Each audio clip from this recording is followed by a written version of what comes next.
assez simple, hein, c'est la question des craqueurs, entre guillemets, c'est-à-dire les usagers de drogue du nord-est parisien, les toxicomanes qui font la une de tous les journaux qui veulent faire un peu de buzz sur l'insécurité.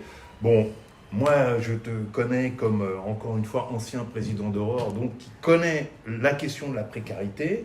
La question elle est simple, c'est usage de drogue, de ton point de vue, ou précarité, la priorité de ce problème?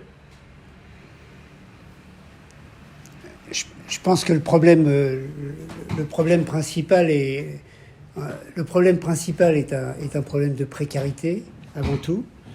Même si, du côté de l'Est parisien, on va dire 18-19e, on va retrouver des consommateurs de produits divers, des consommateurs d'abord de produits illicites, c'est tous les gens qui font la fête dans ces quartiers-là, et puis des gens qui viennent acheter leurs produits, qui rentrent chez eux, et puis une masse de gens, et c'est ceux qui dérangent le plus dans l'espace public finalement, qui errent là, faute d'hébergement.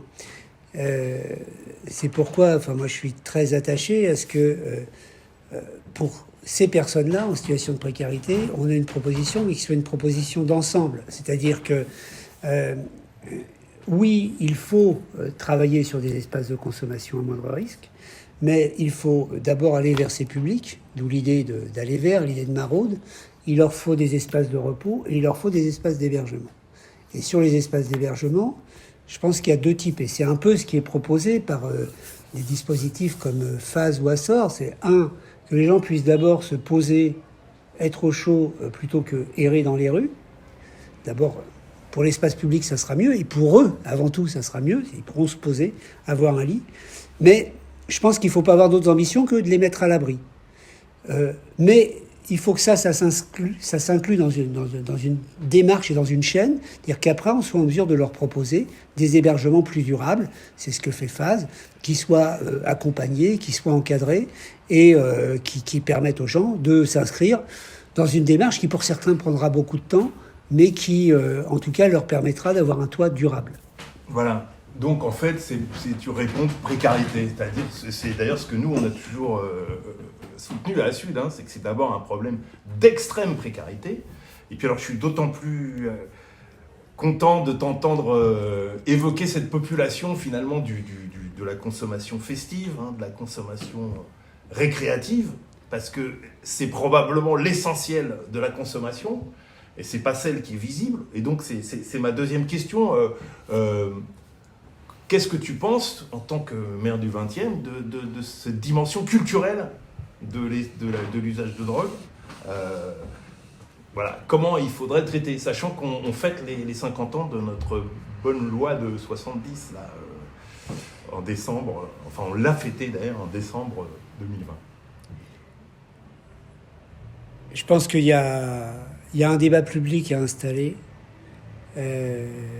qui remettent tout sur la table. Enfin, aujourd'hui, dans le 20e, par exemple, notre problème est plus le trafic de cigarettes que les autres trafics. La vente à la sauvette de cigarettes, qui là aussi, hein, c'est une économie de survie, soyons très clairs. Et c'est pour ça que je pense que reposer la question, il y a deux débats là-dessus. Il y a la consommation, effectivement, ludique, on va dire, de tous les produits, licites et illicites. Et puis il y a effectivement les usagers dépendants sur lesquels on a un accompagnement et un travail à faire. Moi, je pense qu'aujourd'hui, de toute façon, on a des textes et des lois qui ne sont plus du tout adaptés. Enfin, c'est très clairement... Et je pense qu'on doit se reposer la question du cannabis et de la vente du cannabis, qui pour moi doit se faire sous contrôle de l'État et qui pour moi doit se faire avec un accompagnement pour les usagers qui en ont besoin. Seulement le cannabis ? En tout cas, je pose la question du cannabis. Il faut peut-être commencer par cette question-là. Mais je pense que ça doit être l'occasion d'un débat plus large sur l'usage des drogues en général, de leur place dans la société et de comment on peut aborder ça. Bon, alors du coup, j'arrive à ma troisième et dernière question, qui d'ailleurs est liée à la précédente. C'est justement beaucoup plus localement sur le 20e, cette image de la drogue, hein, donc comme fléau social. Moi, je sais que ma génération, elle était très collée à, tu sais, Belleville, les injections, les films, la balance, je sais pas si tu te souviens, c'était vraiment très marqué, 20e égale supermarché de la drogue. Alors je sais que tout ça, ça a un peu disparu, mais je voulais quand même te poser la question de savoir si ça restait quelque chose qui collait à l'image de marque de l'arrondissement, ou si ça a disparu complètement. Sur la question précédente, quand même, je pense qu'il y a deux choses. Il y a la question des trafics et de la répression du trafic, la question des usagers et de la répression des usagers. Et je pense que quand je parle de la légalisation du cannabis, sujet d'ailleurs qu'on avait travaillé à l'époque avec l'Uruguay notamment, qui ensuite l'a intégré, en fait, c'est toute la question de la prévention, de l'accompagnement des usagers en demande, qui pour moi est posée. Bon. Sur ce que tu dis, ouais, j'ai souvenir aussi, je me suis rappelé, moi, quand j'ai pris mes fonctions, que dans les années 80, on avait tourné un film avec un réalisateur qui s'appelait Jean Schmitt, qui avait réalisé Les Anges déchus de la planète Saint-Michel, et un film qui était plutôt un film de travail, et que j'ai revu récemment, ce petit film, ce petit document, et Jean partait filmer des usagers qu'on recevait, qui allaient acheter leur dope à Belleville à l'époque. Ouais. Donc j'ai quelques images comme ça. Ça a beaucoup changé. Ça a beaucoup changé. Oui, ça a beaucoup changé. Et je ne sais pas ce qu'il en reste. Je pense que c'était une époque où il y avait à la fois les gens il y avait tout un circuit assez dur, assez sordide.